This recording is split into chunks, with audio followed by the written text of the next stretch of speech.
आइए आप लोगों को मैं क्वेश्चन आंसर छाटना बताता हूँ। ठीक है, पैराग्राफ में enchanted pool UP board 10th का मैं चैप्टर पढ़ा चुका था पूरा पहला।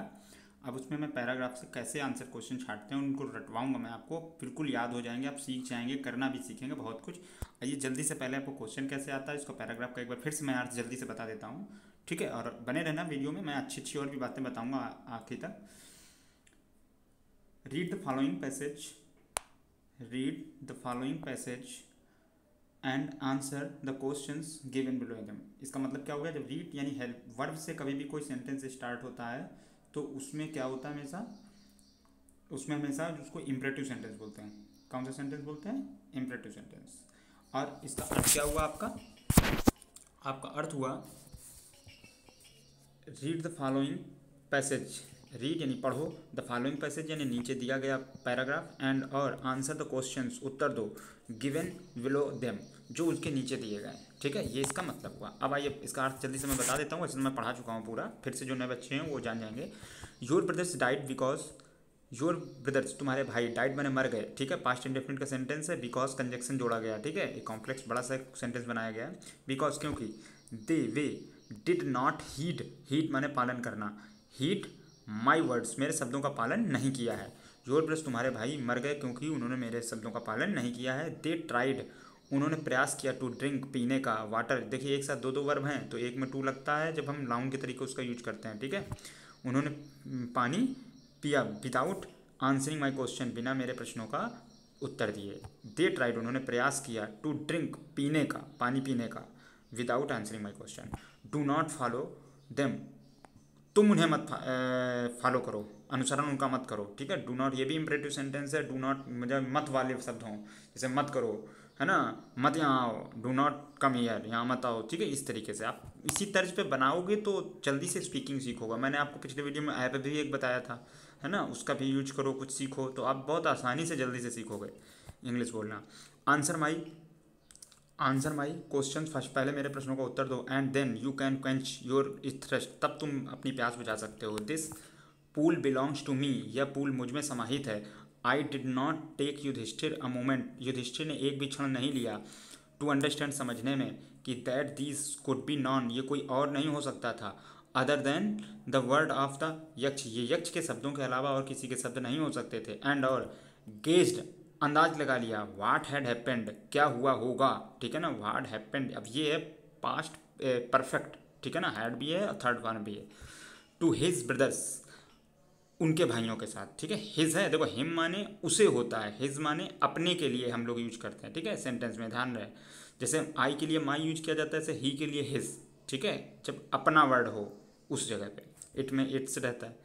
तो his brothers, it tooks him no time to see, it माने उन्होंने, टूक हिम नो टाइम उन्होंने ज़्यादा समय नहीं लिया, to C a possible way एक सही रास्ता देखने को, ऑफ द ब्रिंगिंग देम उन्हें वापस लाने के लिए, बैक टू लाइफ जिंदा उनकी ज़िंदगी को वापस लाने के लिए उन्होंने दूसरे रास्ते को जल्दी से नहीं देखा। ठीक है ना, इट टूक हिम उन्होंने ले लिया, नो टाइम मतलब ज़्यादा समय ना लेते हुए, to see the possible way उन्होंने देख लिया, टू सी देखना था, देख लिया उन्होंने, ऑफ द ब्रिंकिंग दम अपने भाइयों की ज़िंदगी को वापस लाने के लिए। He said to the bodyless, he said उन्होंने कहा, द बॉडीलेस वॉइस उस बिना शरीर वाली आवाज़ से, यानी उस आकाशवाणी से, प्लीज़ आस्क योर क्वेश्चंस अपने प्रश्न पूछो, है ना।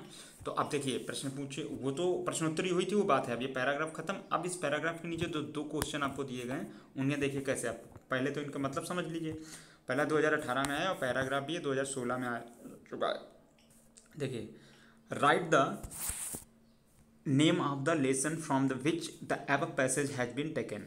Right the name of the lesson यानी राइट यानी लिखो, the name of the lesson, name यानी नाम, ऑफ द लेसन यानी पाठ का नाम लिखो, फ्रॉम, फ्रॉम माने से, विच द एबव पैसेज, विच जो कि द एबव यानी ऊपर वाला पैसेज या पैराग्राफ, हैज बीन टेकन लिया गया।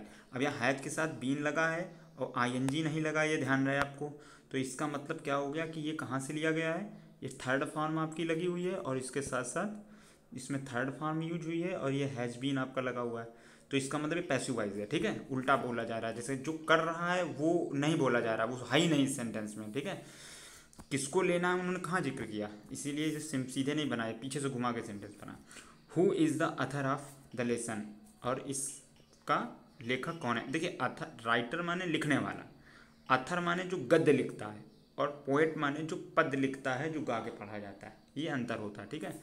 अब देखिए हु वाले जितने सेंटेंस होते हैं इसमें सिर्फ आपको बस रीजन बताना होता है, मतलब रीजन बोलने में हु कौन है, बस उस वर्ड को डालना है यहाँ पे, बाकी आपका पूरा आंसर कंप्लीट हो जाएगा।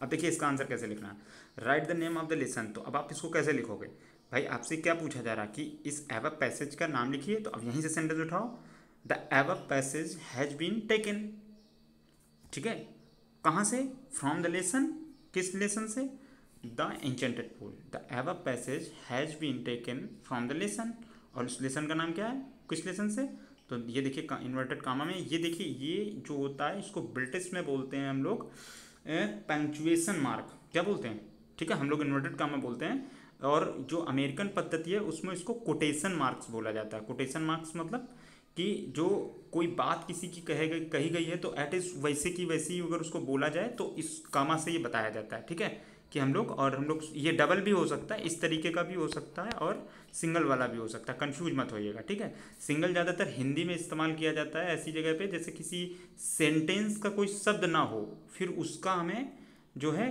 क्या करना हो, उस सेंटेंस के भी उस शब्द के विषय में बता रहा हूँ सेंटेंस का, लेकिन वो हिस्सा ना हो, तो हम लोग उस शब्द को या इस तरीके से इसमें बंद करके लिख देते हैं ना।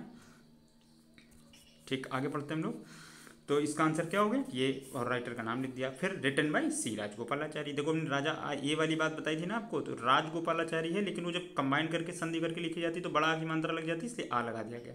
सी मतलब चक्रवर्ती, चक्रवर्ती राजा भाई पहले व्यक्ति थे जिनको भारत रत्न मिला था, याद रहे इस बात का, एक याद कराया था आपको हमने, है ना। देखिए द एबव पैसेज बिल्कुल सिंपल है। अब ये हर जगह देखिए यही छोटे छोटे क्वेश्चन ही आपके आते हैं, ठीक है, ये छोटे छोटे क्वेश्चन ही आपके आते हैं। अगर इन छोटे छोटे क्वेश्चनों को आप याद कर लोगे तो आपके शॉर्ट आंसर 2-2 नंबर के मिल जाएंगे, और इसी के तरीके अगर ये छोटे छोटे शॉर्ट आंसर वाले आपके क्वेश्चन मिल जाएंगे तो आप लॉन्ग बना लेंगे। तो अब ये तो बिल्कुल रट क्या होगा। अब देखिए आपको सिर्फ एक बार इसको रटना है इस फॉर्मेट को, उसके बाद जितने भी क्वेश्चन होंगे आपको राइटर का नाम और सिर्फ उसमें चैप्टर का नाम चेंज करना होगा, ठीक है। और इस चैप्टर के लिए तो यही रहेगा सब कुछ सेम ये क्वेश्चन। अच्छा दूसरे की बात कर लेते हैं जरा, दूसरे प्रश्न में क्या है आपका। दूसरे प्रश्न में देखिए क्या है, who was the owner of the pool. Pool का ऑनर कौन था, तो यक्ष थे, कौन थे, Yaksha. Who was the owner of the pool, तो द ऑनर ऑफ द, हमने क्या बोला था भाई, हु की जगह आपको वर्ड डालना है केवल, तो the Yaksha was the owner of the pool. कितना आसान है कि नहीं आसान। देखिए वही सेंटेंस लिखा है कि नहीं लिखा, सिर्फ हु की जगह बस जो था एक ही वर्ड तो लिखना है आपको। इतना सरल है इंग्लिश का पेपर, आप अगर थोड़ा सा स्मार्ट वर्क करते हैं तो आप 100 में 100 तक ला सकते हैं। लेकिन अगर फिर भी ग्रामर मिस्टेक की वजह से मान लीजिए कुछ ना कुछ कट जाते हैं, 90 से अधिक मार्क्स सभी बच्चों के आते हैं जो थोड़ा सा समझदारी के साथ करते हैं। कुछ आपको लिखना नहीं आता फिर भी आप इंग्लिश सीख जाएंगे। Why did the 4 brothers of Yudhishthir died.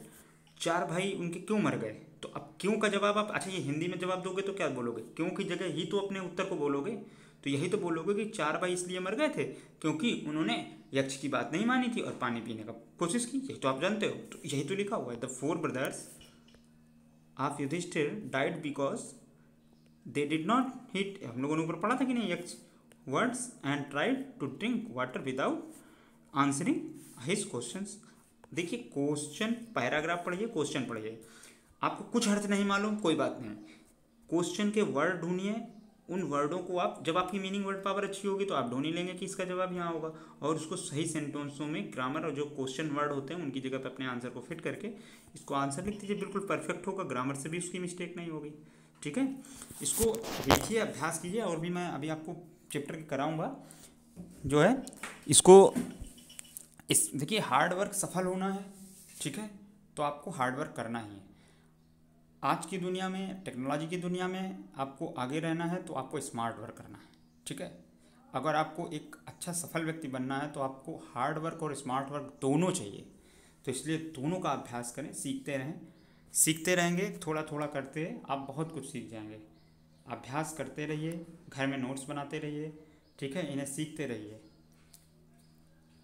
अपने मम्मी पापा का आदर कीजिए, बात मानिए, ये नहीं कि मैं पढ़ रहा हूँ उन्होंने कुछ कहा आप पॉज कर दीजिए। इसीलिए मैं ऑनलाइन क्लासेस नहीं ले रहा हूँ, सिर्फ ऑफलाइन ले रहा हूँ। आप जिस समय चाहेंगे उस समय पढ़ सकते हैं। मेरा चैनल है चंद्रा ज्ञान गुरु, आप इस पर लगातार सारे वीडियो मिल रहे हैं जो बाद में मुझसे जुड़े हैं। तो ये देखिए सी चंद्रा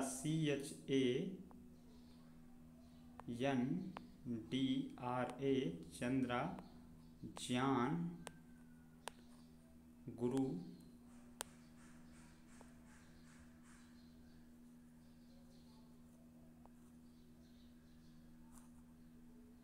गुरु यूआर है CP, ठीक है। चंद्रा ज्ञान गुरु CP में स्पेस है, ये आप सर्च कीजिए, चैनल आ जाएगा, इसको सब्सक्राइब कर लीजिए।